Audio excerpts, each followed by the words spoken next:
안녕하십니까. 오늘 이 영상은 2025년 8월 3일 주일 바른교회 오후 특강에서 한 영상인데요. 그 영상이 화질이 좋지 않아서 다시 재촬영하여 올리는 내용입니다. 현장성은 떨어지나 내용은 동일하니 은혜를 받으시기를 바랍니다. 특강 본문은 요한복음 14장 27절이며 제목은 그리스도인의 평안의 실체입니다. 혹은 참된 평안과 짝퉁 평안입니다. 먼저 그리스도인의 평안의 실체를 살펴보고자 합니다. 기독교 신앙에서 평안이라는 단어만큼 많은 오해를 불러일으키는 단어가 없었습니다. 이 평안의 왜곡이 사람들로 하여금 복음적 평안에 이르지 못하게 할 뿐만 아니라 기독교 신앙의 핵심 개념까지 왜곡시켜 왔습니다. 흔히 세상 일반에서 말하는 평안이란 대개 환경의 안정에서 나오는 마음의 평온함 혹은 종교적인 신뢰, 이 종교적인 신뢰라 함은 복음 신앙이 아닌 자연인의 보편적인 종교심에서 나온 신뢰라고 할 수 있습니다. 그러한 종교적인 신뢰에서 오는 안정된 마음의 상태, 혹은 명상, 참선, 요가, 마인드 컨트롤 같은 마음의 경작을 통해 나온 마음의 고요함 등을 말합니다. 그러나 기독교의 평안은 그런 자연인의 내면에서 일어나는 마음의 정서 상태와는 차별화됩니다. 곧 죄로 하나님과 원수되어 그의 진노 아래에 있던 사람이 예수를 믿고 죄 사함을 받아 하나님과 화목함으로 말미암은 성령의 은혜 아래에 있는 마음의 상태를 말합니다. 오늘 주제의 본문인 요한복음 14장 27절 내가 평안을 주노니라는 예수님의 말씀은 그리스도인의 평안의 속성은 마음의 경작으로 되는 자가 생산품이 아닌 외부 곧 예수님으로부터 유입되는 것임을 시사합니다. 이사야 9장 6절이나 히브리 7장 2절에서 예수님을 평강의 왕이라고 한 말씀 역시 평안이 예수님의 주권 아래 있음을 시사합니다.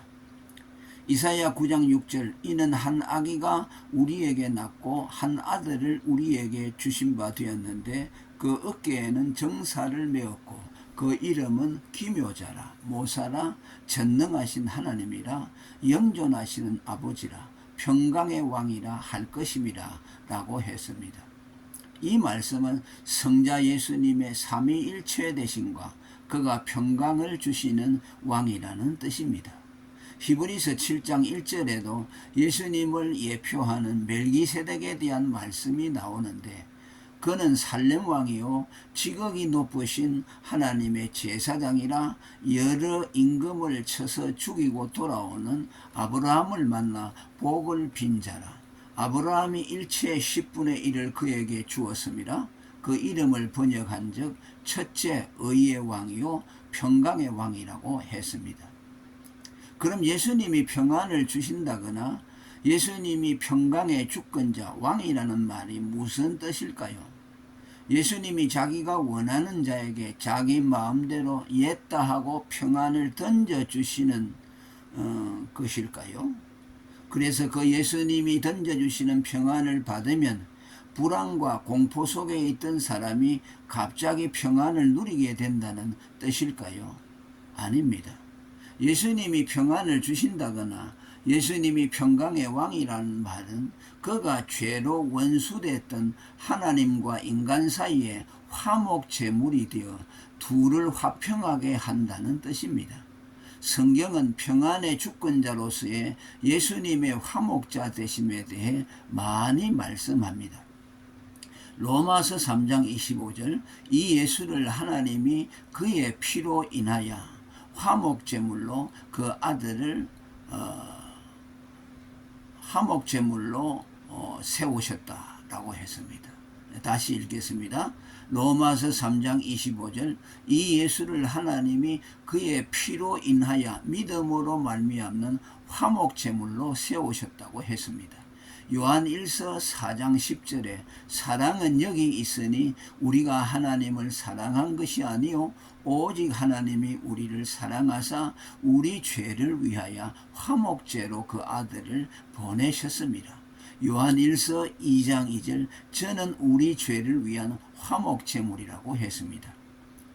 다음에 성경 구절은 그리스도인이 누리는 복음적 평안을 보다 구체적으로 정의해 줍니다. 로마서 5장 1절 우리가 믿음으로 의롭다 하심을 얻었은즉 우리 주 예수 그리스도로 말미암아 하나님과 더불어 평화를 누리자고 했습니다. 곧 예수를 믿고 의롭다함을 받아 하나님과 화평한 상태를 누리는 것을 평안으로 정의했습니다. 그리고 로마서 14장 17절에 하나님의 나라는 먹고 마시는 것이 아니요 오직 성령 안에서 의와 평강과 희락이라는 말씀은 평안을 하나님 나라의 속성이며 성령 안에서의 경험으로 정의했습니다. 갈라디아서 5장 22절에서는 화평을 성령의 9가지 열매 중 하나로 말했습니다. 이 내용들을 종합하여 요약하면 성경의 평안은 예수 그리스도를 믿어 의롭다함을 받아 하나님과 화목함으로 성령 안에서 누리는 은혜로운 마음 상태를 말합니다. 다시 말하면 평안은 세상 사람들이 생각하는 것처럼 단순한 자연인의 심리적인 평안, 곧 인간 마음에서 나온 정서적인 느낌이 아닌 영적인 것이라는 뜻입니다.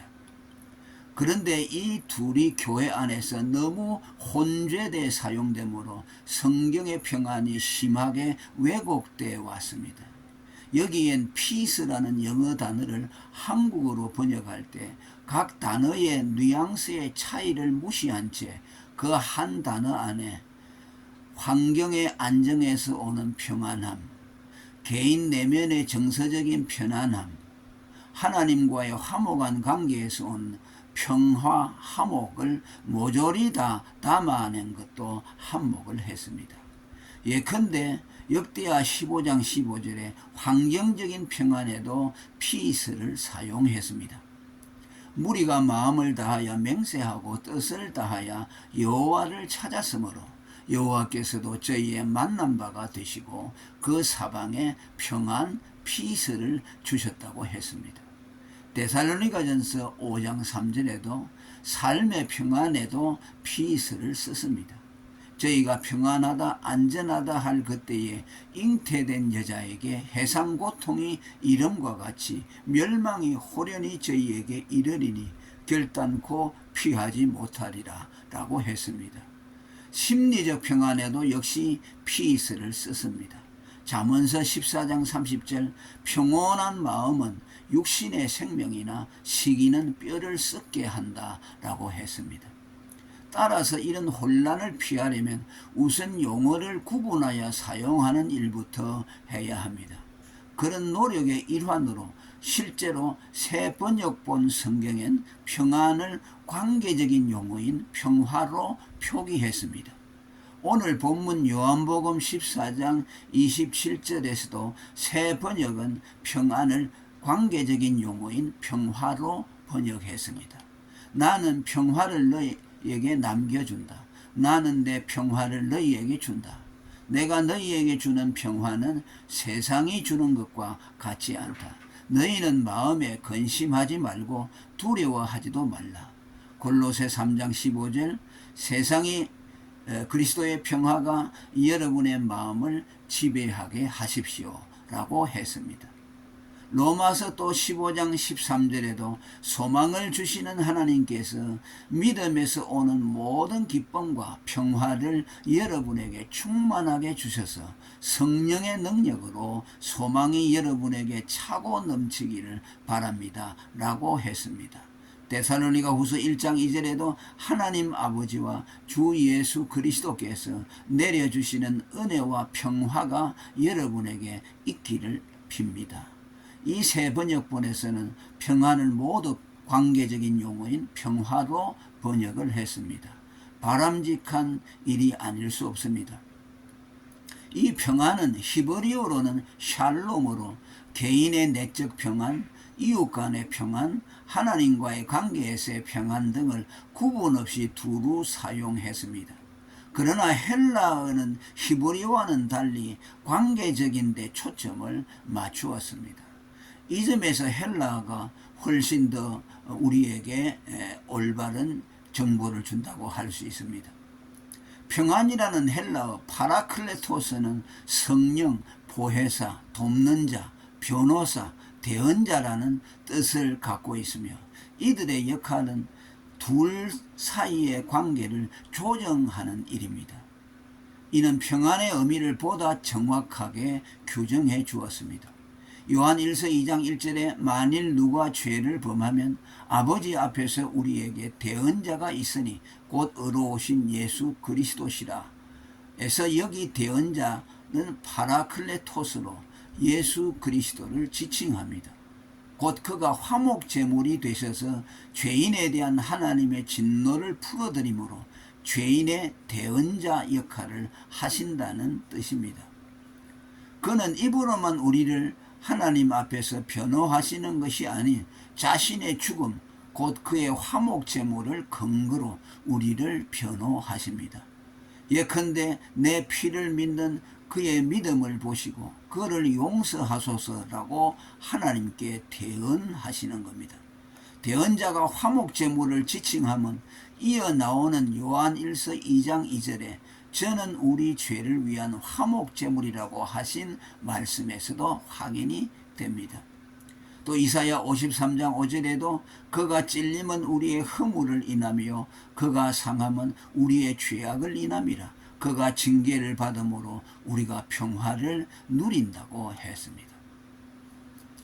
두 번째로 그리스도의 평안을 말하면서 이렇게 세상 사람들의 마음의 평안, 곧 짝퉁 평안과의 차별을 부각시켜 경계심을 촉구하는 것은 그들의 짝퉁 평안에도 사람들이 혹할 만한 것이 있고 또한 둘이 매우 엇비슷한 것처럼 보여 사실은 물론 전혀 다릅니다만 정확한 분별력이 없으면 그것을 하나님이 주시는 평안으로 속기 쉽기 때문입니다. 예컨대 참선이나 명상, 요가, 마음 수련, 마인드 컨트롤 같은 마음의 경작을 통해 마음의 평안이 오는데 그런 것들이 마치 하나님이 주시는 평안과 엇비슷해 보인다는 뜻이죠. 특별히 그것은 환경의 안정이나 종교적 신뢰나 마음의 평정에서 오는 가벼운 마음의 평안과는 달리 환경에 따라 요동하지 않는 견고하고 흔들리지 않는 초월적 평안을 갖다 줍니다. 먼저 불교의 참선, 이것을 흔히 마음 공부라고도 하고 마음 챙김이라고도 하는데 이 참선의 경우 그것을 통해 배양된 무아 혹은 무념무상의 경지는 사람의 의식을 초월적인 해탈의 경지에 이르도록 해줍니다. 그러나 사실 해탈이라는 것이라고 해도 별것이 아닙니다. 마음에서 의식을 떼어놓는 일종의 심리 작업일 뿐입니다. 그러나 카톨릭 신부들이 그러한 마음의 평안을 얻으려고 불교의 참선 수행에 너무 많이 참여하므로 얼마 전 바티칸에서 참선 좀 적당히 하라는 교지를 내린 적이 있기까지 합니다. 그만큼 가톨릭 신부들에게 참선에서 오는 평안이 매우 매력적이었다는 것을 우리에게 반증해 줍니다. 또 물이 아래로 흐르던 마음을 모든 환경에 순응하는 수납적 태도를 취하도록 만드는 무위자연의 도가사상 같은 것도 있습니다. 노자와 장자가 그 태두라고 할 수 있습니다. 러시아의 톨스토이는 기독교인이었으면서도 이 노자와 장자의 평생 동안 심취했습니다. 한국의 유영모, 함석헌, 김흥호, 김용옥 같은 이들도 자칭 기독교인이라면서 기독교를 노자와 장자로 풀어내려고 시도했습니다. 이들은 상선약수라는 말을 즐겨 하는데, 여기 상선약수라는 말은 선 중에서 가장 최고의 선이 물과 같다는 그런 뜻입니다. 인생을 물같이 살아감으로 마음의 평정심을 잃지 않고 신선이나 성인군자로 살 수 있다고 말합니다. 예컨대 물은 그릇의 형태에 따라 모양을 바꾸며 상황에 따라 변화하는 유연성을 발휘하며 장애물을 만나면 부딪히지 않고 그것을 피하여 돌아가듯이 인생살이도 물처럼 모든 환경에 순응하며 좋아하며 고집을 부리거나 부딪힘 없이 살면 외부로부터 오는 충격에 화를 내거나 조급함 없이 평정심을 유지할 수 있으며 그로 말미암아 신선이나 성인군자처럼 살 수 있게 한다는 것입니다. 또 마음의 일체의 사적인 감정을 들여놓지 않는 무정념, 무감정의 상태가 되기를 훈련하는 주전 3세기경 스토아 철학의 아파테이아 훈련 같은 것도 있습니다. 곧 좋은 일을 만날 때 좋은 감정에 빠지지 않는 훈련을 하면 나쁜 일을 만나도 슬프고 고통스러움을 느끼지 않고 평정심을 유지하게 한다는 일종의 금욕주의 훈련입니다.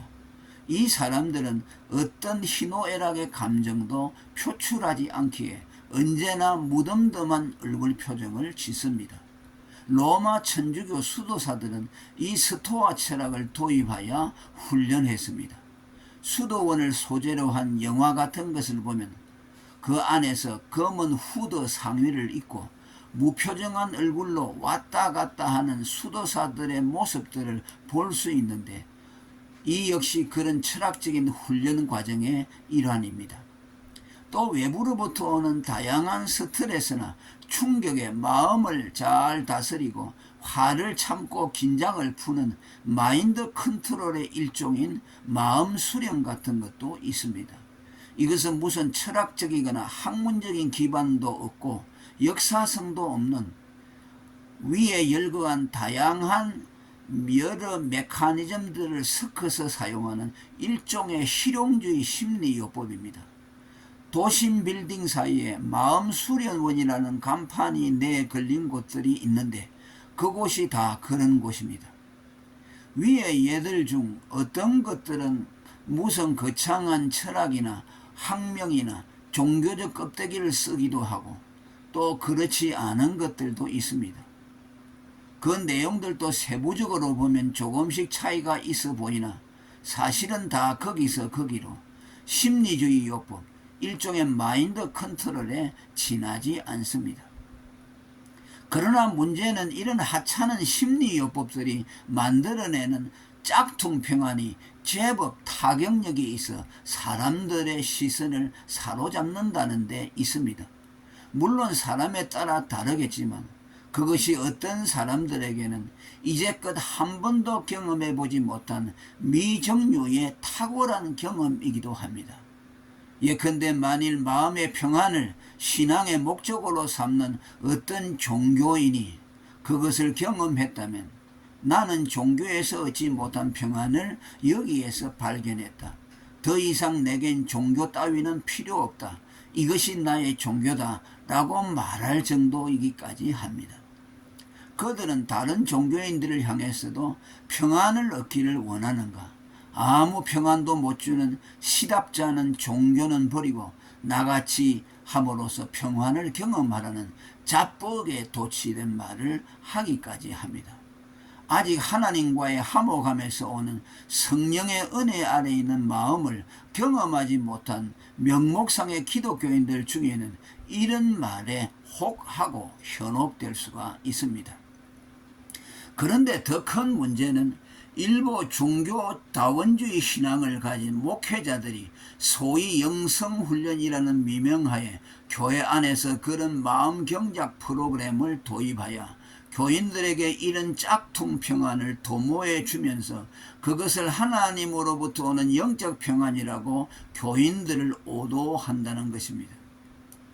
요즘에도 어느 용인의 큰 대형 교회에서 24시간 무슨 기도라느니 이런 것들로 사람들을 혹하게 하는 일들이 많습니다. 그런 것들을 보면 참으로 답답하고 또한 마음이 화가 나기까지 합니다. 물론 교인들 중에 복음의 은혜를 경험한 사람이 있다면 그런 목회자의 잘못된 가르침을 거부하겠지만, 그렇지 못하다면 그런 왜곡된 가르침을 통해 성도들은 짝퉁 평안의 세뇌가 되고 그것에 중독돼 거기에 계속 머무르게 될 것이며, 예수 믿어 하나님과의 화목함에서 오는 성령의 은혜 아래에 있는 마음 같은 것은 귀에 들어오지 않게 됩니다. 그 결과 이제껏 자신들에게 평안이 없었던 것은 기독교에서 가르치듯 그들이 죄인이라서가 아닌 마음 경작을 못한 때문이고, 평안을 얻기 위해 죄를 해결하는 것보다 마음 경작이 급선무라는 결론을 내리게 됩니다. 나아가 꼭 기독교인이어야 하는가라는 의구심까지 품게 되고, 그 의구심이 발전되면 그는 결국 모든 종교와 모든 철학은 다 같다는 종교다원주의자로 빠지게 될 것입니다.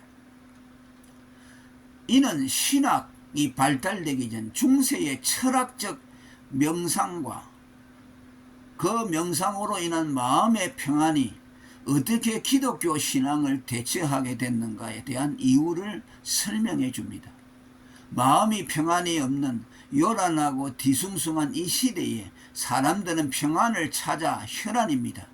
가볍게는 절이나 수도원의 고저녁한 분위기 속에서 마음의 평안을 느껴보려 휴가를 내어 템플 스테이를 하고 수도원 피정을 가기도 합니다.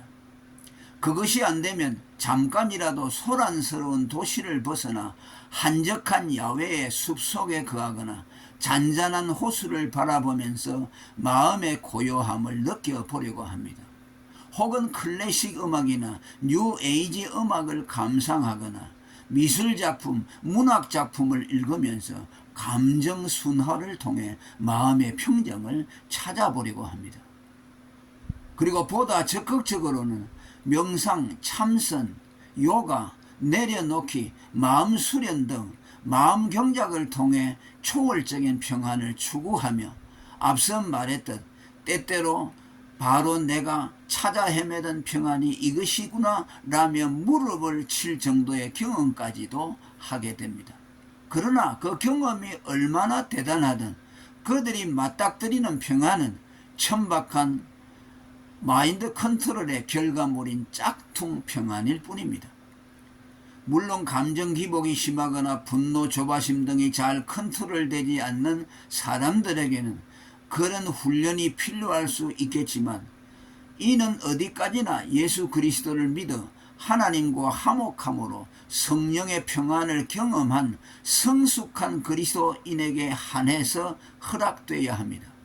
만일 복음적인 성령의 평안을 경험하지 못한 사람이 그런 짝퉁 평안을 경험하곤 그것을 하나님이 주시는 성령의 평안으로 오해하여 거기에 빠져 다른 것에 귀를 닫아버리면 하나님과의 화목으로 말미암는 성령의 평안을 영구히 경험하지 못할 수 있습니다. 평안을 찾아 혈안이 된 이 시대에 목회자들은 사람들의 평안의 갈망의 고조와 함께 그와 비례해서 도처의 짝퉁 평안의 유혹에 사람들이 얼마나 많이 노출되어 있음을 알고 성도들에게 올바른 죄사함의 복음을 가르쳐 그들로 하여금 하나님과 화목함으로 성령의 은혜 아래 있는 마음의 상태, 곧 성령의 평안을 경험시키므로 짝퉁 평안에 빠지지 않도록 해야 합니다. 예수님이 요한복음 14장 27절에서 평화를 너희에게 끼치노니 곧 나의 평안을 너희에게 주노라. 내가 너희에게 주는 것은 세상이 주는 것 같이 아니하리라 라고 하셨는데, 여기서 세상이 주는 것 평안은 앞에 열거한 그런 짝퉁 평안이 횡행할 것을 내다보고 하신 말씀이 아닌가 합니다. 끝으로 찬양 가사를 소개함으로 이 말씀의 결론을 삼으려고 합니다. 283장에 나 속죄함을 받은 후 보혈의 공로로 내 주의 은혜 입으니 늘 평안합니다. 나 속죄받은 후 주를 찬미하겠네. 나 속죄받은 후 주의 이름 찬미하겠네. 410장 내 맘에 한 노래 있으라는 찬송 가사입니다. 주 십자가에 달리사 날 구원해 주셨으며 주 예수님 고난받아 나 평화 누리도다. 평화 평화 하나님 주신 선물, 오 크고 놀라운 평화 하나님의 선물일세. 죄로 하나님과 원수되어 그의 진노 아래에 있던 죄인이 예수 믿고 제사함 받아 의롭다를 받음으로 하나님과 화목하여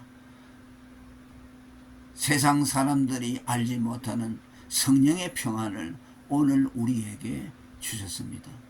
오늘 이 평안을 경험한 사람은 결단코 세상에서 말하는 그런 짝퉁 평안에 눈을 돌리지 않을 것이며 그런 것들을 대해서 멸시하고 참된 평안이 여기 있다라며 복음을 사람들에게 전하는 그런 우리가 될 줄로 믿습니다. 오늘 여기까지 하겠습니다. 감사합니다.